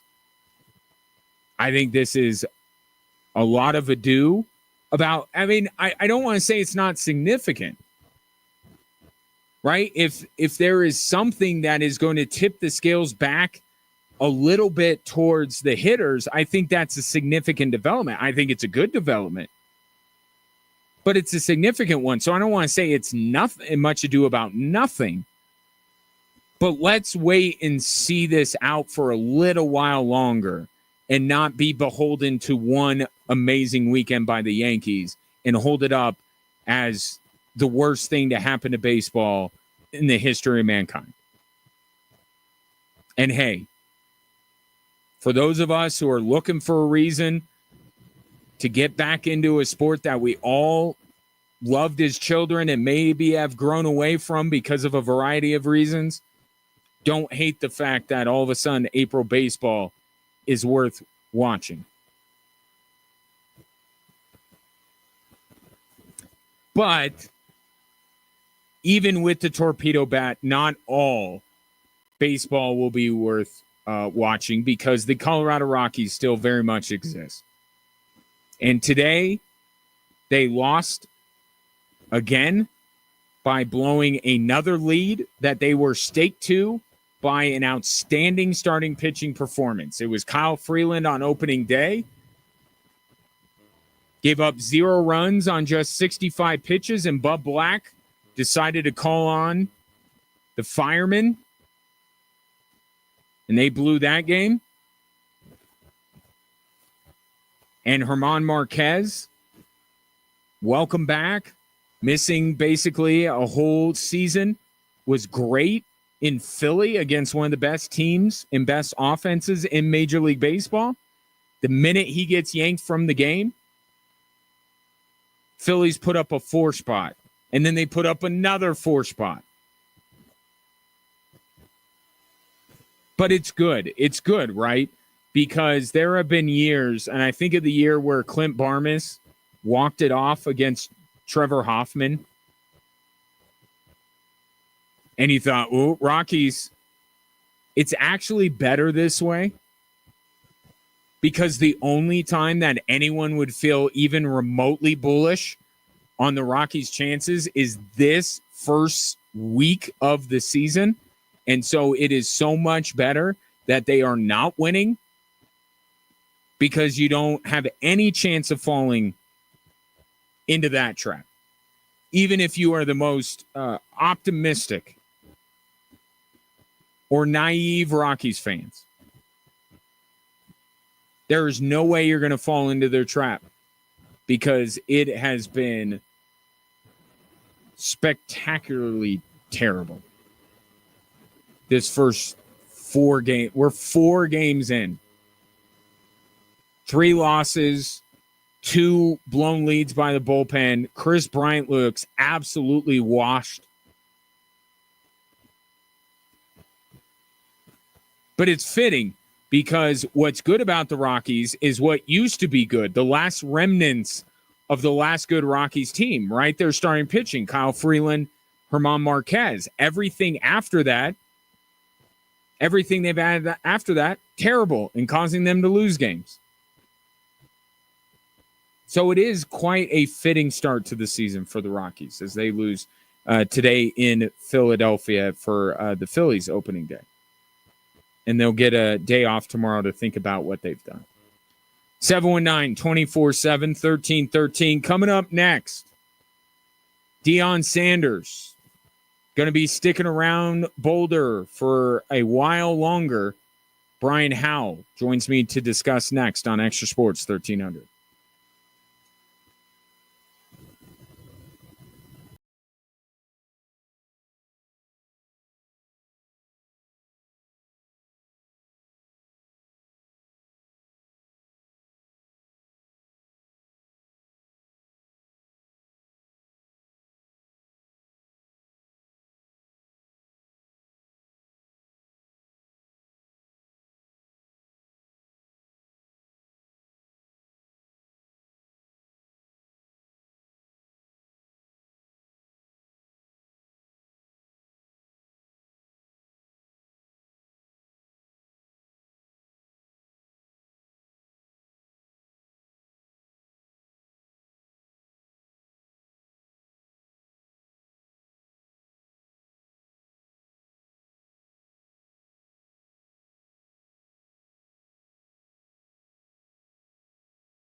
Welcome back, Drive Time Sports. Even though it is almost April, much to discuss in the world that my next guest lives in when it comes to the Colorado Buffaloes, especially their football program. Brian Howe of the Boulder Daily Camera and Buff Zone. My guest, Brian, good to talk to you. Been a while. How you been?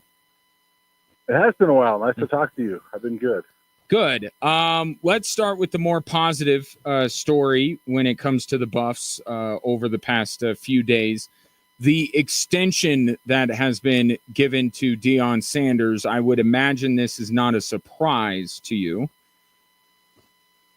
No, not at all. I think they've been working on it. I don't know how far back, but I know Rick George, the athletic director, told me back in December that they were already talking about it. So I know it's been in the works for a little while, and it was just kind of a matter of coming to terms and something that would make both sides happy. Well, and Deion Sanders has not wavered at all when it comes to him being committed to Boulder. Every time, the only time I can think where he did leave a little bit the door open a crack was when he was on I think it was the Today Show, and he said if he could coach both Shiloh and Shedeur in the NFL, maybe he would think about it. But he's been pretty resolute that he wanted to stay. How much? Yeah. No, go ahead. No, I was going to say, yeah, and really everybody kind of ran with that. Like he was trying to get to the NFL, so then his name was coming up for a lot of NFL jobs. But yeah, he has been pretty, from the start. I mean, you go back to the 60 Minutes interview that he did when he was at Jackson State. He's always said he doesn't really want to coach in the NFL. Mm-hmm. No. He doesn't, but it doesn't get in the way of a good story. And neither will this, right, Brian? Because you lived in this world. You've seen it up close and personal. Like, buyouts exist, and teams sometimes are willing to pay those buyouts. Do you know what that buyout is, just out of curiosity? Yeah, if he leaves before December 31st of this year for a college or NFL job, it's $12 million.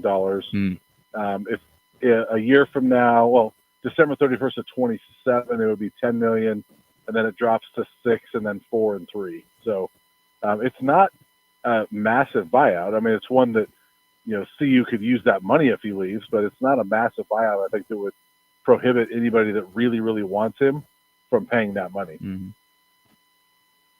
Brian Howe, Buff Zone, my guest. And I'm curious, the extension, obviously both parties have to agree, but I wonder how much of this is the Buffs rewarding Deion Sanders and saying you're the guy that we hoped you would be, and how much of this is Deion Sanders saying that CU is everything I hoped it would be. I mean, I know it's both, Brian, but I thought about that the other day. Like, I think this has always been both sides kind of trying to prove themselves to one another, no?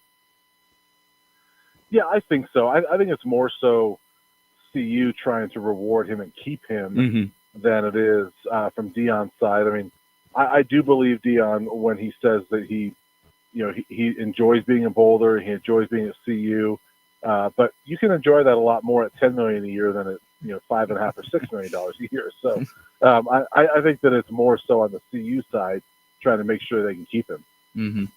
Brian Howe, my guest. So then, chasing that story was I think, less positive story. I don't understand this.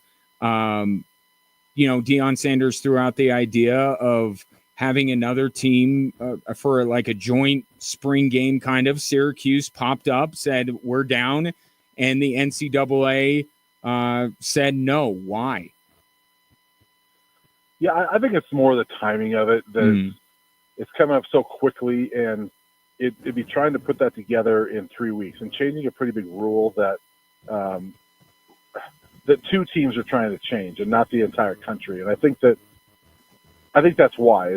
I think those types of big decisions, they want more collaboration and more discussion among the entire group as opposed to two teams. And I mean, there's coaches and administrators from different organizations, that are on that committee, and I think they probably looked at it and said, well, if we knew we could do this, we might have been able to schedule that, Yeah. And so why are we going to let them have this just because they put in a waiver? So my guess is that it was because of the timing, but they did throw in there that they'll look at it for future discussion. And I would guess that it's something that's going to be allowed in 2026, but that maybe it was just too quick to try to get it done for 2025. Back to Deion Sanders' contract extension. Does this do anything to, raise the expectation? Like we see it in other sports when a guy, I think like Michael Porter, once he became a max player for the Denver Nuggets, all of a sudden it wasn't like this found money anymore. Now he had to produce. Do you think that there will be that sense with Deion Sanders, as great as it's been so far? Does this raise the expectation level for a year that has a lot of unknown? I think so. I don't know if it does for him because he's always pretty confident and believes that they'll be good. But I do think it raises the expectation. I mean, he's now one of the 10 highest paid coaches in the country. And when you look at who his peers are in that club, the $10 million club, it's guys that are competing for national titles. So I don't think when you get that kind of contract, you can't be 5-7 this year. You 6-6 might, at least you're in a bowl game, but I mean, you better be pretty good. And so to me, it raises the expectation. What's the chatter about how good this team can be? Depends on who you talk to. I mean, those within the program think that they've got the tools to be better than last year. I'm skeptical of that. I mean, I don't know how you lose Shedeur and Travis and you're better the next year.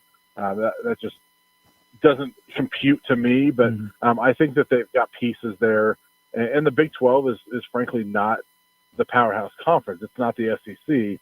So I think that there's a schedule there that they can go out and win a lot of games. So I think it's a pretty good team and one that I think would be disappointing if you're not in a bowl game. But I would not expect them to win the Big 12. Brian Howe, my guest, covers the Buffs better than anyone. On March 31st, your expectation for the starting quarterback of the Colorado Buffaloes will be? I'm going to say Caden Salter, just because he's that fifth-year senior that's coming in here with the experience. I love Julian Lewis and what he can do, his potential for the future. But I think you're bringing in a Caden Salter, as a one-year guy to be that starter. And so I think he's kind of that bridge quarterback between Shedeur and Juju Lewis. What are you going to be looking for at the spring game coming up here? I'll be excited just to see him. We don't get a chance to watch practice a whole lot, but frankly, I'll be watching for the lines. And there's always so much you can tell in an inter-squad scrimmage, but I want to see the lines. I think that's such a key. It always is, but I think it's more so this year than in previous years. So I want to see, how does that offensive line look? How does the defensive line look? Because both those groups lost some pretty good players last year. What are the early returns on Marshall Falk, the coach? From what I hear, we haven't talked to any running backs yet, right. But from what I hear, there's a lot of people that really love having him on board, and that he's got a fantastic offensive mind that just adds a lot. I mean, we got a chance to talk to him a couple weeks ago, and it was fascinating just to listen to him talk football. I think he's going to bring a ton to that running back room, and if they commit to running the ball, I do think they have pretty good talent there, and I think that he is the guy that can teach this group a lot of the nuances of the position where they're going to be a lot better. Last thing before I let you go, and I don't understand what's going on with Shedeur's draft stock. I mean, you watched him every single game. You know him better than anyone who's in the media. What's going on here? I'm seeing him going in the 20s. Like, what is going on with Shedeur's draft stock? Yeah, honestly, I think it's one of those deals where this happens a lot to the top quarterbacks, but that maybe we're paying attention to it more because it's now one of the guys that we've covered. I mean, frankly, there has not been a top quarterback come out of this state in a very long time. I mean, CU hasn't had any quarterback drafted since '97, and that was Coy Detmer in the 7th round. So I think we're just kind of seeing what typically happens. I would be stunned if Shedeur is not a top 5 draft pick. I think that, this league, the NFL is still quarterback needy. and he's clearly one of the top 2 in this draft. I can't imagine he falls out of the top 5, because we saw, like, last year, the Broncos go and grab the 6th best quarterback supposedly in the draft. Mm-hmm. And what was it, pick 10, 11, something like that. So, I think that whoever needs a quarterback is going to fight to get up to the top and get him Cam Ward. Yeah, I said the other day he doesn't get past Vegas at 6. There's just no way. There's no way. And whatever team does draft Shedeur will be thrilled. Obviously, there's a lot of work to do. He has to develop. I get all that, but as a prospect, I think they'll be getting a good one in Shedeur Sanders. Brian, really appreciate the time. Good to talk to you, and enjoyed the spring game. We'll be following along with your work on Buff Zone and at Brian Howe 33 on the X. Thank you, sir. Thank you. We'll talk to you soon. Yeah, we'll do.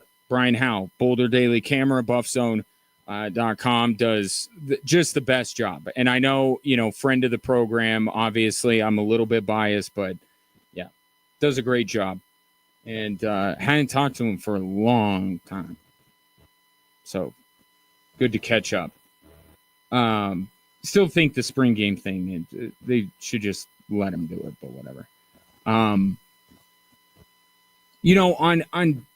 Dion, and the question's never going to go away. They're always, as long as Shedeur's in the league, it's never going away, right? Because let's say Shedeur goes, I don't care where he ends up going. He goes somewhere and it doesn't go well. Right? Coach gets fired. Well, Deion. If Deion Sanders has success, and I'm with Brian, I don't see the Buffs taking the next step this year. I just don't. I think Salter, and I'm with him that I think Caden Salter will be the starting quarterback, the transfer from Liberty. I think that it's maintain. Just don't backslide, right? Don't, and to his point about you can't, after the extension and all this stuff, you can't finish 5-7. And I'm with him on that. But just can you maintain with maybe a more well-rounded, deeper roster, trust the more veteran quarterback in Caden Salter, and then get in the background Juju Lewis ready to go, another transfer portal, another recruiting period, and then next season, not this coming season, but the next season, see if the Buffs can take ultimately that big step, which is competing in the college football playoff by way of winning the Big 12. But as far as the questions about Deion and whether he will stay or whether he will go, the direction that college football is going, just in general, is a more pro style. Right? And I've always maintained that if Deion Sanders was ever to leave Boulder, it would be for a bigger college football job. Because I've heard all the same things Brian has. Brian's heard more than I have, but I've certainly heard numerous times Deion Sanders just not, and it's not even his words. It's like, what? Look at him when he's saying this. He's not interested. He's just not. Now, but I've always left the possibility that one day he could be poached by a bigger program, and $12 million is, in Greg Sankey's conference, is chump change.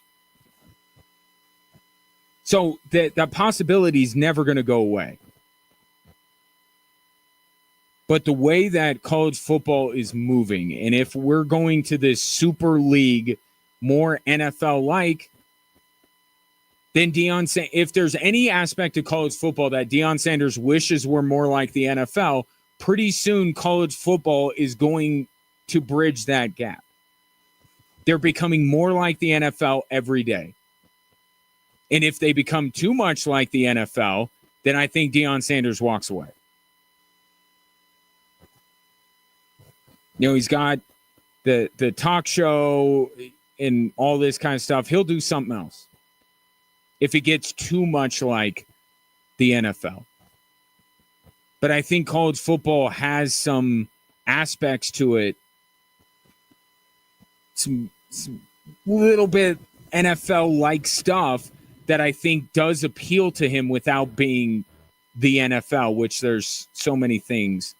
The egos of the players being probably top of the list for him of things he doesn't want to deal with.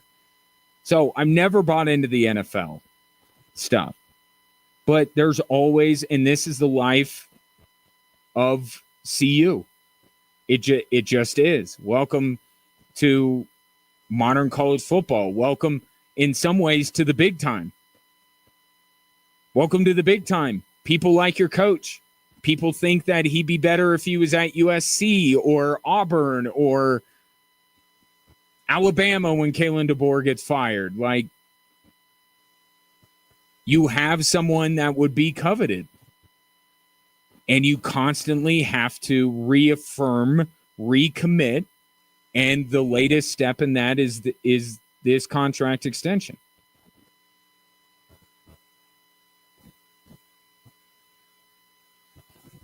I'll never say never when it comes to Deion coaching somewhere else besides CU. But I have not seen at any point during this marriage, if you will, where I thought that Deion Sanders would entertain going. This team has continued to get better. This team has sold out games. So it's not like the fan base and the alumni and stuff haven't done their part to show the love to this program. And now you have the university making him one of the 5 highest paid coaches in college football. So we have to give some credit to CU in all of this. Yes, the lion's share of the credit goes to Deion Sanders because of what he's been able to do to warrant a contract of this magnitude.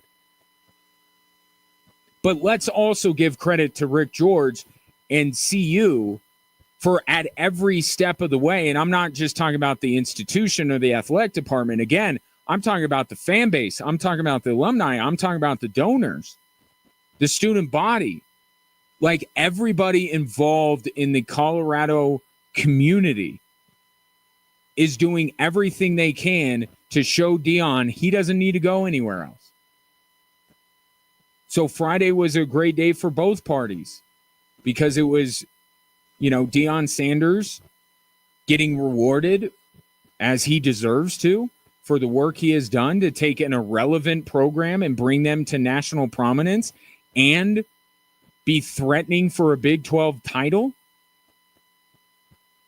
But then it's also credit to CU for continuing every step of the way, stepping up their game and showing Deion Sanders you got everything you need right here to accomplish all of your goals. 719-247-1313. Make sure you follow Brian if you haven't. He's a great follow on X at Brian Howell 33. Appreciate him coming on.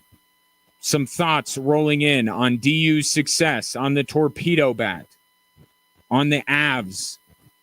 So we'll spend the last segment getting to your thoughts. And don't forget, top of the hour, our coverage begins of Avs and Flames here on Extra Sports 1300.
1 week from today, I will be doing this fine radio program at the fine establishment known as Trainwreck. Be there for the Natty. Come by, get your seat. It's going to be packed. Every time these last 2 times when I've left after the show, the place has been full. So, good reason to come out a little bit early. I'll be there at 3. There's plenty to do while you're waiting for the national championship game. Golf simulators run by City Golf, and you got outdoor games that you could play, and then the menu is chef's kiss. So Monday, make plans, 3 o'clock, or thereabouts. Join me at Trainwreck, 812 South Sierra Madre. By the way, shouts to Switchbacks FC. Just heard Matt Mahoney bringing us back into the segment. First dub of the year. And I noted this on the broadcast Saturday, that last year Switchbacks were 0-5, went into Indianapolis, got a draw. And then the entire season changed. That's where they took off. They were red hot after that. And you know the rest of the story, as Paul Harvey would say. So it's funny that 1 year later, not an 0-5 Switchbacks team, but a Switchbacks team that had not won yet, goes into Indy, gets their first win, and now we'll see if this team starts to take off a little bit. Yeah, they looked really good against Indy. I would say that the biggest thing moving forward for them is they got to be a little bit better at goal prevention.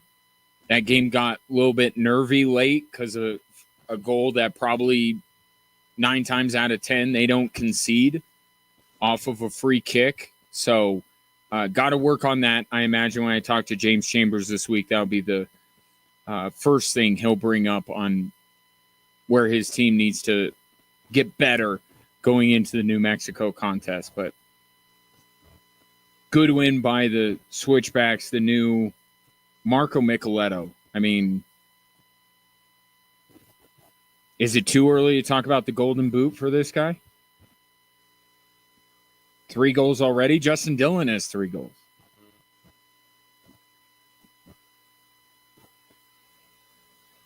But Marco Micheletto has been really good. And they'll host New Mexico this Saturday, 4 o'clock.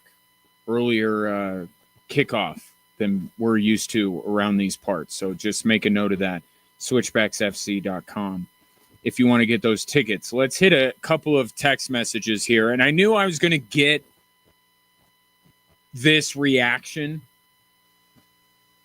when it comes to DU. I know what audience I'm speaking to. I know where geographically I am in the state of Colorado. But I'm sorry, I can't ignore, I can't brush aside what we are seeing from this hockey program.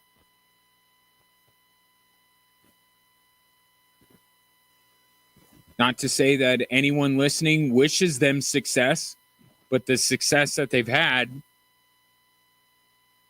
got to make note of it, especially the day after they advance to another Frozen Four, and Matt Davis just. That dude is unreal. Unreal. Albert says, growing up in Colorado Springs and being a fan of CC taught me how to hate DU. Watching them play DU in the old barn as a kid on the Broadmoor property, hearing an old woman yelling profanities at Pioneer skaters like a sailor are some of my first hockey memories.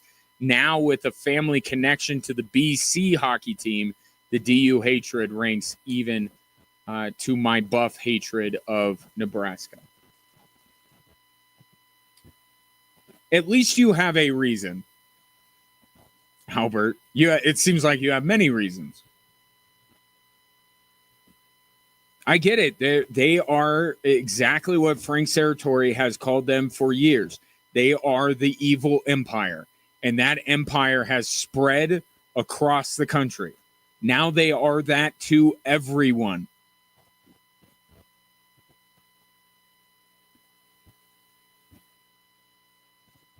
Dial up Providence, Rhode Island. Ask them how they feel about DU. Especially call up Boston. Call them up. They are. It's probably in terms of loathing DU. It's CC1,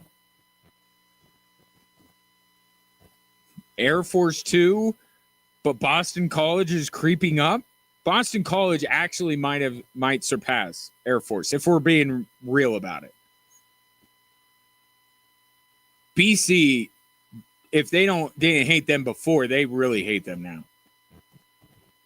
Back-to-back years, you're getting done in by the same program. That will make you hate somebody. But it's crazy just thinking about their success compared to any other team that calls Colorado home in any sport at any level, and comparing what DU hockey has done to say that they're in the same stratosphere, not historically, not all time, but in the last decade, which, to be honest, a lot of people can't remember past half a decade, let alone a whole decade. This decade, the last 10-year stretch, Gino Auriemma, Nick Saban, David Carl, like that's the level of success David Carl has had. And he hasn't even been there for the last 10. I was grouping in the last, most of Jim Montgomery's tenure. Just take David Carl's, and I think that I'm going to look that up tonight. Because I saw some national titles from Alabama and UConn that predate David Carl's time at DU. You might be able to argue outside of Penn State wrestling because, again, I cannot stress this enough. They are an absolute juggernaut, Penn State wrestling. But look, just from the time that David Carl has taken over, that might be it. It might be DU hockey and Penn State wrestling.